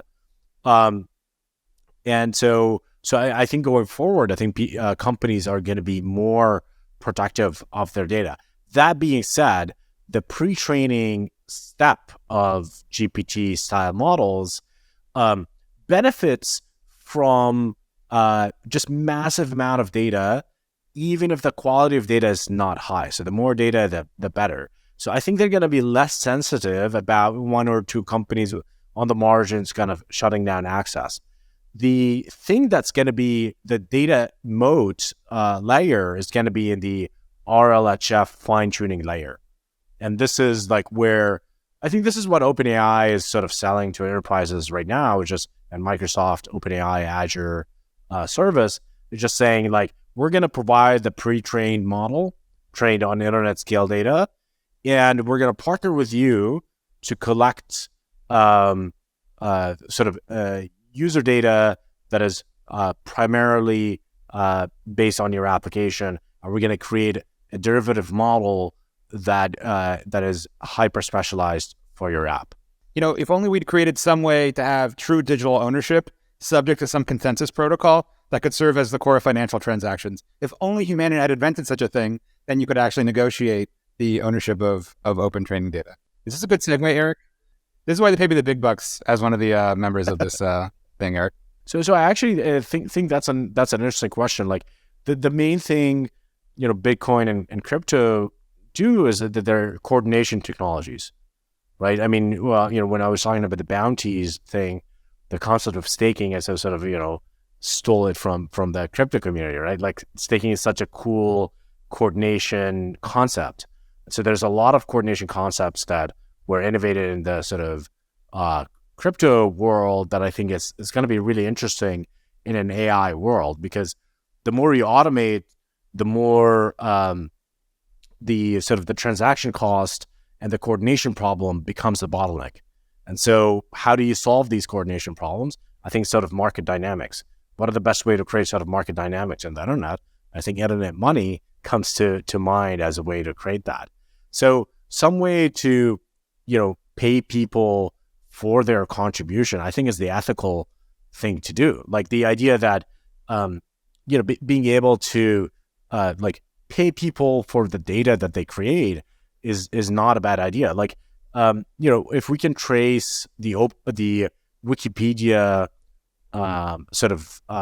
contributions on a character by character or token by token level that gets fed into GPT, and a hypothetical company in the future that wants to do the right thing would assign some kind of hypothetical value per token, and they can just pay out some revenue share to the authors of the data that they were trained on, or maybe the data that gets used in production. There's a lot of attribution work happening in LLMs right now because Microsoft is coming under a huge pressure to be able to cite code in Copilot. So a lot of open source developers are unhappy that you can tell Copilot, write this in the style of John Carmack, for example. And so they want to be able to cite licenses and cite code in GitHub when they emit code that is verbatim coming out of a source. That said, so yeah, I agree. I think companies are probably going to realize that data is worth a lot of money and they should probably do something about it. That said, I think on the margin, the one player that will really win most from this is going to be Google. Because Twitter is cute, but I think its data compared to internet scale data, I don't think is that bad. I will need to look at the actual data here, but I suspect that the data that Google has is actually significant. And actually, the rumor on the street is that the reason why OpenAI released Whisper, so they released a state-of-the-art voice recognition engine recently, the rumor on the street is that the reason why they did that is because they are running out of data to train GPT-4 and GPT-5 with, and that they need so much data that the next frontier is going to be videos and YouTube. So I actually think that Google, between YouTube and Gmail and the fact that they keep the web in memory, I think is the one with a ton of data here. But then I also wonder here about, I mean, you know that Ninth Circuit case that, they ruled that LinkedIn couldn't forbid people from scraping them. It's hey, if it's available to a human, it's available to a machine. I wonder if that's going to play a role here. I wonder how much Elon can actually block OpenAI from scraping them. Flo, was the coordination that Amjad was talking about that crypto enables exciting to you? Why are you bearish on crypto? Oh boy. Okay, I'll start with what I'm not bearish about. Okay, so I believe in Bitcoin as an instrument of political liberation and as a road for exit. I'm glad that we got currency exit. We've got our own currency. This is great. All right. DeFi is interesting. I kind of agree that the primitives that finance are built on are kind of flimsy. I think that composability is very important for finance, and finance is 10% of the American GDP or whatever. So that's huge, right? Web3, I think, is an interesting experiment. I think my problems with Web3 is that I think the value prop to the user is unclear. To me, I think decentralization is not a value prop. I see a lot of things are a decentralized messaging app, and I'm cool. What does that mean for me as a user, right? I generally see a lot of idealism in the industry, which I appreciate, the ideology in tech generally, but I do see a lot of pragmatism.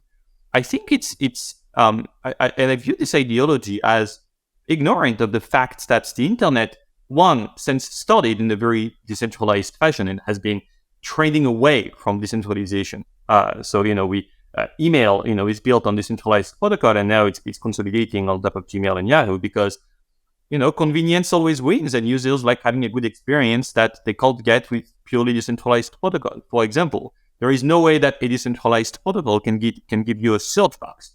There is no way that on top of IMAP or POP3, the protocols on top of which email are built, there is no way that can give you search. So you need a centralized server to give you search, for example. Users like to forget their passwords. They like to have an I forgot my password button. That is a huge problem in crypto. It is not unsolvable, but it is a big problem in crypto, which is, yes, you have sovereignty. Yes, you own your keys, you own your data. If you lose your keys, you're fucked. There is no way to recover them. Nobody has any way whatsoever. And so that alone, I think, is a major blocker. And I think, paradoxically, so it's ignorant of the fact that the internet started out decentralized and has centralized over time because that's kind of what the market wants. And simultaneously of the fact that I think the internet remains decentralized in exactly the right way. And it remains permissionless in exactly the right way. I need to ask for nobody's permission to create a Twitter account. Well, Twitter account in a way, I do need Twitter's permission, but to create a website and whatnot. Now, Twitter and YouTube, I see you nod then, because it is true that there can be deplatformed of Twitter and YouTube. It is true that if I'm a sex worker, I'm going to struggle to get payments. So again, Bitcoin, I love that we've got decentralized money. Fuck it. We want this, on the chessboard, we want the queen. This is mission accomplished. I love that we did that.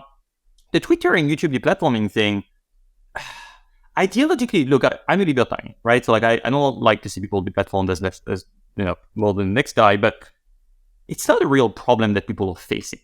Right, it's a problem if you're Andrew Tate or Donald Trump, right? But I think the average guy does not really have a problem of I'm being deplatformed from YouTube and Twitter. And I'm all for experimentation. I think it's very often that you see startups that come out and get excited about something and are not solving a real problem, and they raise the small seed round and they run out of money because they don't find product market fit and they go out of business. I think what's peculiar about crypto is that it's not a single startup that raised a seed round pre-PMF. It's an entire industry that was created pre-PMF. Billions and billions and billions of dollars. And, crypto folks, by the way, my fiance is in crypto. She was working at Coinbase. This is an ongoing debate. I'm very familiar with the whole crypto thesis. I think what she always tells me is, it's very early, give it time, right?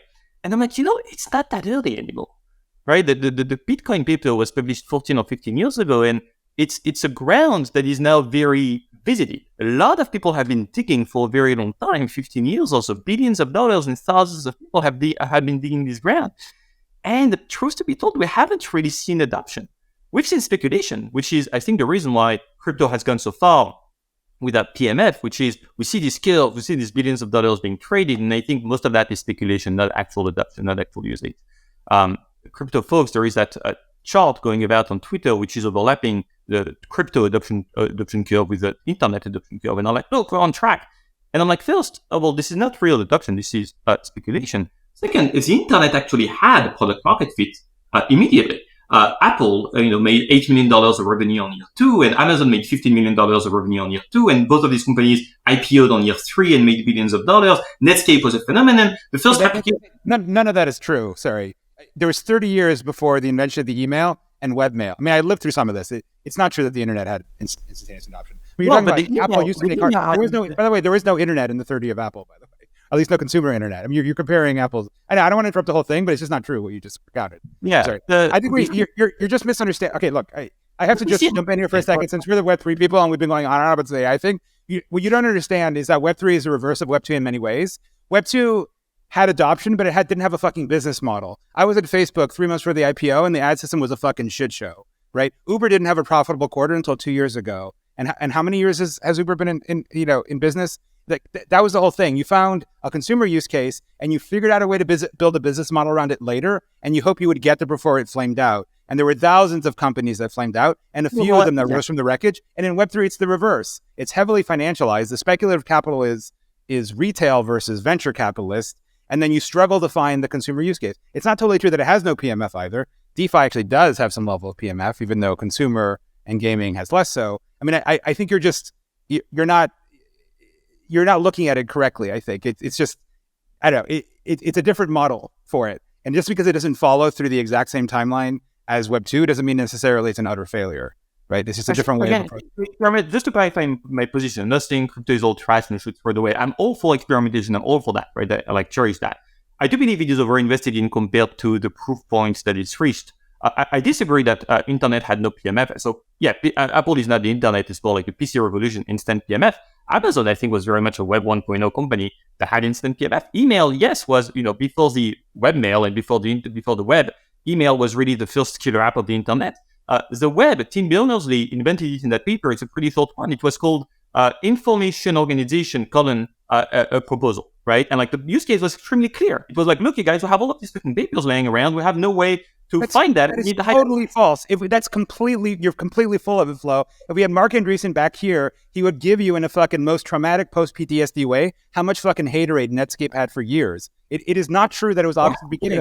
I was there for the original pitches for Uber. It sounded like a fucking stupid idea. Who the fuck used black cars in the one city that it worked in? Airbnb sounded fucking moronic. They had to sell fucking cereal at the Democratic National Convention to pay the fucking bills. Like, you're retconning this whole thing that it was so obvious that it was also amazing from day one. Dude, I was at these companies. I got lectured by fucking Joe Gebbe at my first YC dinner. It wasn't, these things weren't obvious from day one. They absolutely were not. I worked at Uber.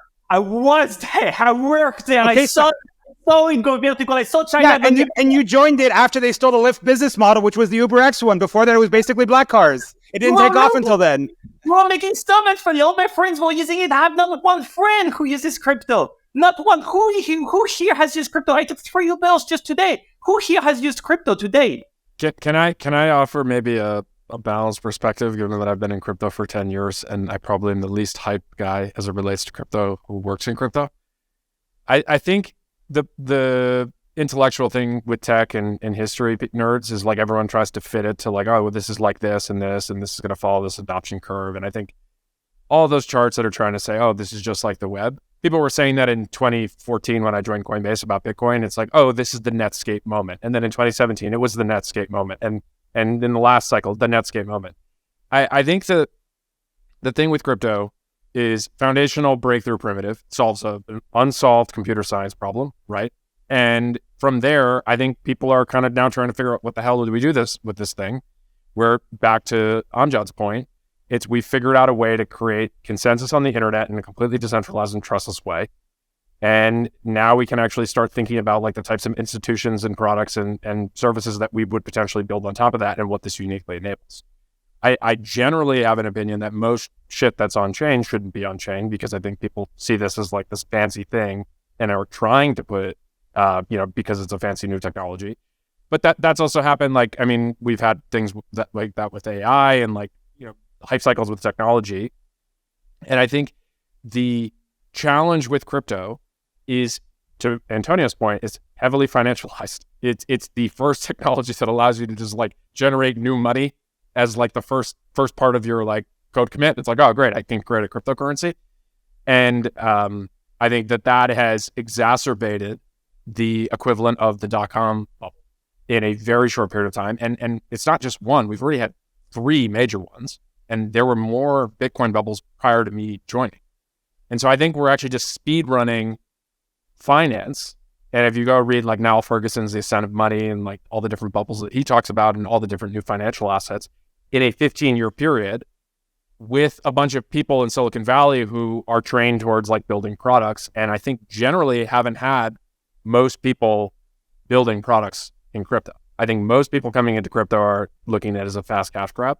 There are, I think, a small subset of people who are actually in it because they fundamentally believe in the change of the technology. I'd like to think that I'd be one of those people. But I think that the shift is going to happen over the next 5 years because the technologies are finally starting to get more mature at the base level, right? Like for a while, like Bitcoin was it. And then now you had Ethereum, and then Ethereum just got to proof of stake. And so I think that like the foundational technologies are still getting built out, but we're going to have multiple financial bubbles on top of it from, and as a result of those financial bubbles, it's going to always attract capital, and it's going to make people grumpy who are like, why are the people investing in this shit? It's just speculation. Yeah, I think that the financialization is potentially a problem, right? And again, it's not that different than Web 2, dude. Like a bunch of bros raising random speculative capital from venture capitalists rather than crypto, pumping it into ad models to actually drive metrics that are actually fake, by the way, and then basically blowing up. Like that was also a Web 2 phenomenon, right? It's not like, it's funny being in Web 3 as like this Web 2 boomer. Like the history rhymes a lot, right? And you look at blowups like FTX, it's like, bro, do you realize the first .com boom, the NASDAQ, it took out 80% of the NASDAQ, it took out the American economy for a long time, right? Like the sort of roller coaster ride from Web 2 to Web 2, from Web 1 to Web 2, dwarf what's going on in Web 3. And it's funny, I mean, Flo, you expressed sort of nostalgia for the Web 1 protocol era. You realize the underlying motivations for the actual builders in Web 3 is to return to that Web 1 thing. Everybody is basically nostalgic about something because no one has any vision of the future in the West anymore because we're living in a decadent society. But in the case of Web 3, they're saying, oh my God, I pine for the days of SendMail or whatever, where we all just agreed we're going to build on this and there's no way of booting anyone off and the value is really in the protocol. And how do we build that? And they're trying to build that in a world in which institutions and ICON and all the various, there's no request for proposals anymore to come up with the HTTP standard, any of that stuff, right? How do you manage to actually coordinate human behavior to get to incentivize them to all agree that we're going to build things along this with this shared state? Like what is the alternative to doing that? Because dithering in Web 2 and watching the fan companies duke it out and try to build out yet another way to buy something else on this fucking device, I'm not pouring my life into it. It's duller than fuck. Like it's too boring, right? So like if that's not the alternative, then what is? Because I don't see another way of doing it. But my point is actually that we started there and then we moved away from it. And now we're having an entire movement that's like, wouldn't it be neat if we pushed this boulder back uphill? I'm like, well, guess what? The same thing's going to happen. What I resent is not the over-financialization of the industry, Antonio. It's the lack of value created. Again, Amazon, year two, $15 million on year two. You had people pressing a button, having access to all the books that were ever done, and you received that book at your door 3 days later. That was real value generated. I, as a nerd, as a technologist, I see value. I'm drawn to crypto as much as the next guy, but I still fail to see the actual value, the tangible value that's been generated 14 years in. I don't see it. I can give you some tangible value. So, so this is the sort of the maybe Bitcoin maximalist view. My view is that a lot of crypto distracted from Bitcoin's potential. So there's this company called Stackwork with a K, stackwork.com, and it is a Bounties program. It's not for programming or high-skill work. It's very low-skill work. You can they have this no-code tool where you can design a program, and in one of the nodes, you can have a human element, like a mechanical Turk element. So you can say, go take a photo of this item in this grocery store, and they'll go do that. And they get paid in sats. So they have, they paid a tons of Bitcoins out. They have thousands of workers on this platform. They have another app called Sphinx, and Sphinx is a sort of a creator economy application where you can go there, discover podcasts. Once you start listening to a podcast, you're streaming Satoshis, and as you're listening to a podcast, it's actually a very compelling ecosystem. It's all built on Bitcoin Lightning, and people like Antonio or Dan will be like against Lightning. Will say, well, we'll give you, we'll give you the same sort of arguments that you're giving them against crypto against Lightning. Lightning's been around for a long time. What does it do? But actually, the Lightning ecosystem is pretty advanced, and the companies that are building on Lightning, in my opinion, are very honest, and they're not going for the quick buck. There's this thing, Bitcoin comes with this sort of ideology, and the sort of the Austrian economic ideology, conservative ideology, and they want to be low time preference, meaning they don't want to earn the dollar today. They want to delay gratification, and they want to build something for the long term. And I find when I talk to these people, I find them that they're really motivated, hardworking people. On the other hand, and this is a generalization, but when I talk to the Web3 sort of, monkey JPEG people, they tend to be maniacal, sort of greedy type people. Again, this is a generalization. I have a lot of friends, including Antonio, that has a monkey JPEG profile picture. But the generalization is like they're like not in it to like actually build hard tech for the long time. Again, there are exceptions like like Farcaster and other communities like that are actually quite unique in a sea of scammers. But it sort of really invited a lot of scamming. It invited a lot of sort of ideas just didn't make sense. So at the height of the bubble, there was this company that popularized this idea of like play to earn, right? So, I started looking at it. I started hearing about this company it was like people in the Philippines that were earning thousands of dollars on it. And I was like, oh, that's interesting. Like, that really matches with how I view the world and how I'd like the internet to be as this place where people can change their life circumstances. And I go look at this whole thing, Axie Infinity, and I read on it. I'm like, I'm sure I'm missing something. It's just a blatant Ponzi. It's a fucking Ponzi. Like right there staring at you. It's a worse Ponzi than Bernie Madoff. And, it was like, everyone in tech thought they were like really great and they were doing amazing things. There's one line in one of their white papers saying that we know there's a sustainability problem and we're working on it. But that's code word for it's a Ponzi. There's no, it's a closed system. So the way Ponzi schemes work, Bernie Madoff would take people's money and then would pay people's money to the earlier investors. And then he would need new investors to pay the current investors, right? And so the way, literally the way that Axie Infinity worked was that. And that was a poster child for play to earn and so the crypto gaming community. And the thing about Ponzi is people really want to believe because they're making money and it's just so true. And so it's so good to be false, right? So Bernie Madoff made people 16% year-over-year compound annual interest for 40 years.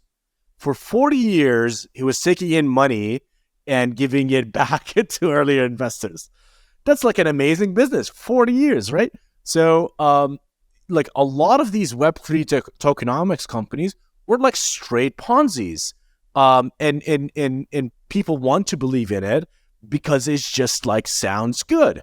And so ultimately what I think happened is Bitcoin was set back perhaps a decade by the Ponzi's and by the crap and the high child preference shit that happened in the Web3 community. Just for starters, a few things. It's funny you're quoting the original Bitcoin paper as the start of crypto when the Vitalik paper was less than 10 years ago. And you're also, the problem with Axie is that the game sucked. That's what happened with it, right? That playing a game for virtual goods and markets in virtual goods have been around since Web2 gaming has been around. Like that's... But the problem with the economics don't work, Antonio. Right, because the game sucked. Right, because the game sucked. Because the game sucked. No one actually would naturally play the game. But that's very different than... Again, what are you going to do with Bitcoin? Dude, who the fuck is actually building anything on Bitcoin? I just told you Zackworks is building a real service that real people use. But it's just a payment app, dude. It doesn't build anything. It doesn't do anything. There's no shared state. It's the Mechanical Turk application. You can get workers online. Dan, jump in. So I think that, Amjad, I would take the other side of why Bitcoin lost the emphasis in terms of like the builders, like the Silicon Valley type builder and is not interested in Bitcoin is because when Bitcoin was going through its kind of block size crisis, the community that controlled the core repos basically said, we're going to keep it at 1 megabyte. So it did not believe in Moore's law, and it did not believe in like, hey, the future can get better. But they turned out to be right. Every crypto out there is centralizing like crazy. Ethereum is super centralized now because of the... How are you defining centralization of Ethereum? Because this is like a classic Bitcoiner thing, and I don't know if we want to get this on this podcast, but like Ethereum seems pretty decentralized to me. How is it decentralized if they're able to block transactions from Tornado? But there are nodes that don't do transaction blocking. Like that's Bitcoin. Bitcoin had at one point, I'm old enough in crypto, that there was a mining pool that did not believe in gambling. I think there was some religious reason. And there used to be something in Bitcoin in the limited amount of on-chain programming that existed called Satoshi dice. And they would not take the Satoshi dice transactions in their block. And I remember it was like the first year as a coin investor, I was like, what? And it was like, oh yeah, well, the miner can just do whatever they want. And so Bitcoin mining is like 50, 60% controlled, I want to say, by like 2 different mining pools. And so any person want to talk about Bitcoin is somehow more decentralized than Ethereum. It's just like you have a bunch of mining. Something like Tornado, something like censorship of tornado transactions would never happen in Bitcoin. Right, because there's no programming within Bitcoin. And Exactly. hold on, Bitcoin CoinJoin and like the Bitcoin mixers, like basically no privacy, have been all de-anonymized by de-anonymized by analysis. And so Vitalik already put out something this week about stealth addresses. And then someone actually had an interesting proof, like the dynamism of the Ethereum ecosystem and other crypto ecosystem, not all, I think it's intellectually inconsistent to not say that you don't have really smart people who actually care about decentralization working outside. No. I'm not saying there isn't smart people. The smartest people are working on Bitcoin. It's sort of going back to the sort of Rune tweet, the famous tweet about the word cells, right? It's like the crypto cells like care about like sky high abstractions and such. Actually, it's a nerd trap. It's like a high IQ nerd trap, and AGI isn't. And I was about to say, an AI isn't. Well, some aspects of AGI is, but at the end of the day, like you're actually contributing to something that's changing people's lives in fundamental ways. But you guys said the consumer use case doesn't exist. No, I said the one consumer use case that exists is assistant, and that's a huge use case. But you said it needed 1,000x cost improvement, which sounds a lot like what people criticize crypto of saying you need to increase block size or speed. I said or it needs 1,000x to match the economics of Google, but apparently which is practical, right? Like no one's going to pay for that. Well, even if you pay, AI is already AI is running the entire ad industry, and AI is already running Google. Like those are consumer use cases. But hold on, the AGI or AI LLM stuff that we're talking about right now, right? Yeah, the tip of the spear, the cutting edge of the research is expensive, and like you need it to go down, and like Moore's law is going to take care of that, and there's even like other forces on top of Moore's law. But sounds like every crypto person I know who's arguing that we're at the tip of the spear. AI is self-financed. Like the tip of the spear is being financed by current applications by Google. Like the transformer paper was being financed by Google because they're like, for them, it's ROI positive. They're like, we're making so much money out of that. And every tiny basis point on top of that is a huge deal for us. Let's throw a flag on that. It's financed by Microsoft, which has a monopoly on Office software that is giving OpenAI credits on Azure. So it's not self-financed. But you have used AI today, Dan. You've used AI 50 times, I guarantee. If I look at your phone and at your browsing usage, you use AI 50 times. Hold on. I am not saying I'm not using AI. Like I'm not delusional like that. What I'm trying to say is you're taking the tip of the spear in AI. You're giving it all this like, oh, well, it needs to get cheaper. Like, all this stuff. Crypto is 15 years old. No, because the difference is that you can actually extrapolate. You're taking an existing curve, like, look, this is useful, this is useful, this is useful, this is useful. You keep extrapolating 10 years, and this is going to be really fucking useful. I don't see that curve based on 30 years of research prior. It's a mature field. It's been compounding for that much longer. But Dan, there are fundamental physics laws that are like, with like Ponzi schemes will never work, right? That's like, that's something we should. No one is arguing Ponzi schemes should exist. Yeah, but Antonio just was defending Axie Infinity. Right? Like, he said it was a bad game. No, I'm not, dude. I'm not. I was resenting the fact that you're using it to represent Ethereum, and the listener's going to take Axie to represent Ethereum, but it's totally not the case. It wasn't even on Ethereum. It has no active development on it. You can't build anything on the Bitcoin blockchain. Tell me one tokenomics sort of app that is not a Ponzi. Tokenomics app. You mean a piece of DeFi that isn't a Ponzi? I'd say there's a lot of DeFi protocols that... Yeah, so Maker's not a Ponzi. Yeah. What is Maker? Maker has a decentralized stable coin that you can buy the underlying asset, which gets a cut of the fees, that in the case of a DPEG, you are now the insurer. So it's actually taking a model from finance. That is impossible to parse as a sentence. Let me try and understand it. I'm not going to explain Maker on this call. But that's an example of something that is decentralized. Typically, it's either Ponzi or it's a closed system circle jerk that is not affecting consumers or like any person who's not actually building on it, right? So it is a Ponzi either in the fact that it just requires new money in every month or day or week, whatever, to continue to go up, to continue people get interested in it. Like there isn't like. The cash is never cashed out, right? Like there's no consumer benefit at the end of the day that is actually making, like how does the economy grow? How does people's lives get better? Is by like actually like making something useful for ordinary people. That's the ultimate kind of cashing of the check of any sort of technology, right? So like the thing that I wanted to convey is that I believe in crypto is what I'm saying, and I pointed out to an example, Stack Work, of something that's working today, but instead, we're putting our energy into a lot of stuff that's fundamentally unworkable. And I think putting things on the blockchain, and you said it, just doesn't work. Putting Twitter on the blockchain will never work. Like it's physically impossible. I'm not arguing with you. Yeah, which is in podcast, which is like you're not putting energy. Right, but I get the work as possible. My point is that these are new types of computers, and I think that they got overly financialized early. Actually, because Bitcoin was oriented towards payments, I think it went in this fintech direction for a while. And I think that there's a lot of potential in kind of decentralized smart contracts that that no individual, company, country, anyone else can come in and muck with your contract, right? That contract can run. The nil trap that Amjad is talking about, which is like, again, and that's why I started this whole thing by saying I do believe in Bitcoin. I think, to your point, Dan, the technological breakthrough of crypto is we've created the decentralized ledger.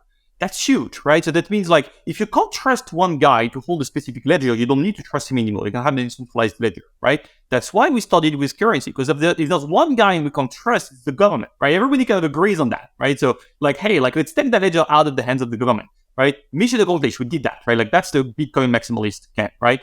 Now the other ledgers where it's like, hey, we want to take the Twitter ledger out of Twitter's hands, the YouTube ledgers out of their hands because they're evil and they're deplatforming people.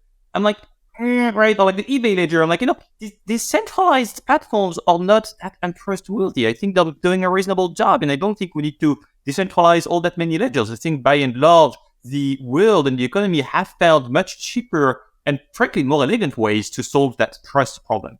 Yeah, I guess, look, I'm not going to convince you in the call. I think that the thing that I would say is a Turing-complete computer that can run, that no, again, individual, company, country can go pull out of the wall, which we've had plenty of examples of when there's a determined enough state actor, they will find that data center and they will pull that thing out of the wall. I think that there's something pretty powerful about that. And Bitcoin had a potential opportunity to do that in terms of building the improvements to the core protocol. I think Ethereum has improved on that. And so all I'm trying to say is I do think that there's a lot of unrealized potential from a developer experience standpoint of building new apps and services that for the most part are abstracted away from consumers, but are getting the benefit of that shared Turing complete computer on a blockchain. And so that's what I'm trying to say. I agree with all that, with the exception that you don't need a Turing complete computer. Like you could do a lot with like Merkle trees and notarizing on the Bitcoin blockchain. You could do ZK snark computation off chain, and there's like so much you could do that doesn't require a full computer on chain. But I mean, that's like an implementation detail. No. But I think that ultimately there's going to be a bunch of different attempts, and the beauty of capitalism is there's going to be a bunch of money that's lost, but at the same time there's going to be winning solutions, assuming that it's actually solving problems. And so the one thing I do agree with you on is too many people in crypto approach whatever they're trying to do with either an overly idealistic approach to it, so that's the charitable side, or they're in it for a quick cash grab, and so then they kind of throw together some marketing site that sounds like X on the blockchain. But the reality is I still don't think it changes that there's this new technological primitive that if you're the right kind of idea maze, searcher, you can potentially find some new thing that you can offer consumers and businesses that is superior in some way. And I think there's going to be a lot of attempts at that. And over the next 5 to 10 years, I genuinely believe, I'm my skin in the game is I'm putting my time into it, right? So I think that we're going to see some of that actually finally start to yield. And I think part of that is taking 10 years of infrastructure.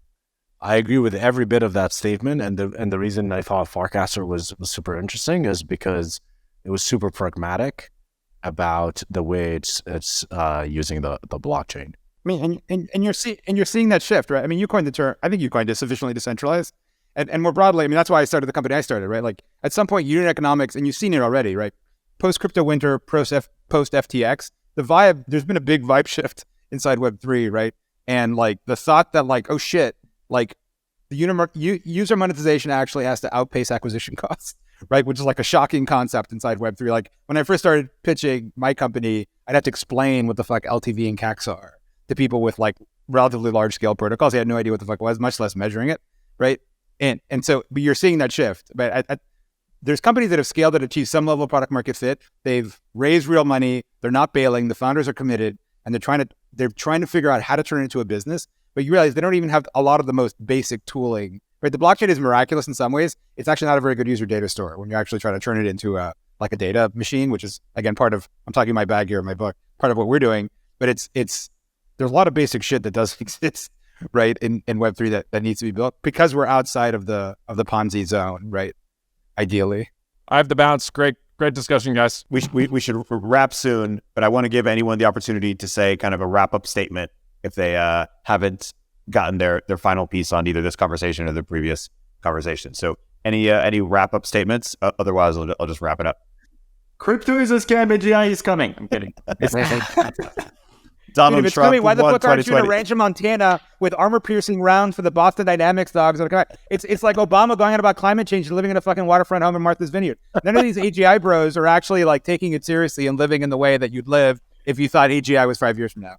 Look, I mean, SF, it doesn't come that much, closer to Mad Max kind of life. That's true. Like, how could it get worse, right?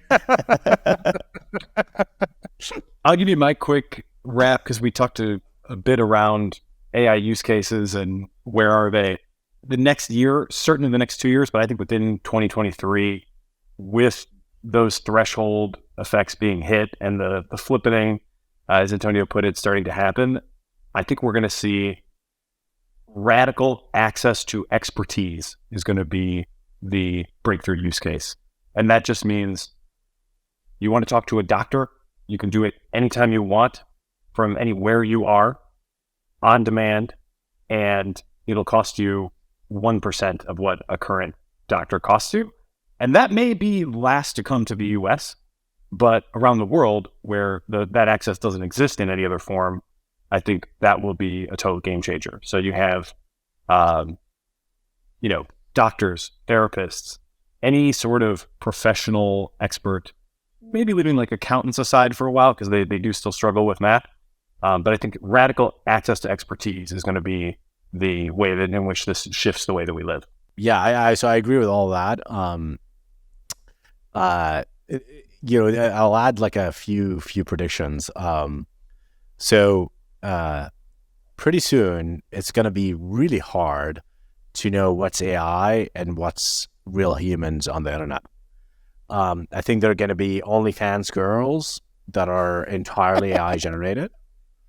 And they're going to make a lot of money. You're going to see one guy in the basement, this typically pretty hideous guy, who's operating 50 to 100 thoughts at any given time. There's a image that's going around on Twitter. I'll post it in the chat, but it's already pretty compelling, that kind of people you can generate with. Dude, Amjad, you it's always you who gets us canceled every show. Yeah, it's this. It's the Yarvin reference. It's always something, man. Gotta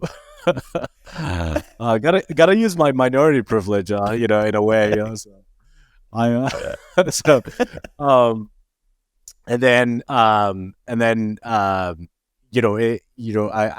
really think it's gonna be like pretty weird pretty soon. Like it's and I think it's gonna increase demand for proof of humanity.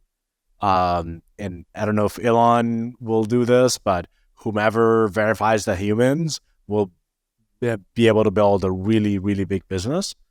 And I think this is a chance for some kind of crypto Bitcoin business here where, staking becomes a thing that's really useful because you can stake to kind of prove your identity. And ultimately, like, the pressure from what we said, the way this is going to affect people's earning potential. I think people are going to make a lot of money a lot faster. That's going to create more wealth inequality. I think these companies that are already pretty big are going to get a lot bigger. I think some startups will scale up really, really fast. We're already seeing that with Jasper and a few other startups. And we'll just create a new crop of millionaires and billionaires in Silicon Valley. We're going to get a lot more hate than usual. And it's just going to create a new sort of political battle. The copyrights, politics will intensify pretty hard. Maybe we'll see regulation towards the end of the year. I think, but generally, like, there's a ton of black pills in this, but generally I'm like pretty excited about the future, especially like since Nathan gave us some pretty cool white pills. I'm really excited about just being able to find answers a lot faster, about my computer becoming more intelligent, talking to my applications, being able to use voice and interaction with computers in a much more immersive way is going to be really, really super exciting. I'm also excited about like somewhat of a niche topic, which is like, the ability for LLMs to shine light on human cognition in general. Like, can we try to understand how humans learn or study how humans, how intelligence work or consciousness work via AI? When I was a kid, one of the reasons I was interested in AI, I was actually, before getting into computer science and programming, I was going to study cognitive science. I'm really interested in how the brain works, how consciousness works. We didn't get into that all that much, but part of my resistance to the idea that we're going to scale our way to AGI is that I feel like we're missing a core concept for how the human works. Specifically, I think the hard problem of consciousness. The hard problem of consciousness is that you can have a complete description of a brain or a cognitive system, but you can never for sure be able to say whether that system is experiencing something. So you can have a complete description of a bat and how bat uses echolocation and everything, but you don't know what is it like to be a bat. Actually, there's a philosophy paper called What Is It Like to Be a Bat that I really recommend about this problem. So I'm excited about AI and how it will generate a new discussion in philosophy. Philosophy has been stagnating for the past 50, 100 years. So it'd be interesting if they sort of took these models seriously and started studying them. I think a lot of philosophical questions that have been theoretical until now are going to become very practical about what makes us human and what makes consciousness and all of that. I think that's a good place to wrap. Guys, there's another Moment of Zen episode, never dull. There was a lot of Zen on here for sure. A lot of opposite of Zen too. Thanks for joining. SecureFrame is the leading all-in-one platform for security and privacy compliance. SecureFrame helps you get SOC 2 audit ready in weeks, not months, and it's used by thousands of companies like AngelList, Coda, and Remote. I believe in the company so much I invested in it, and I recommend it to all my portfolio companies. Sign up for a free demo at secureframe.com and mention Moment of Zen during your demo to get 20% off your first year of SecureFrame.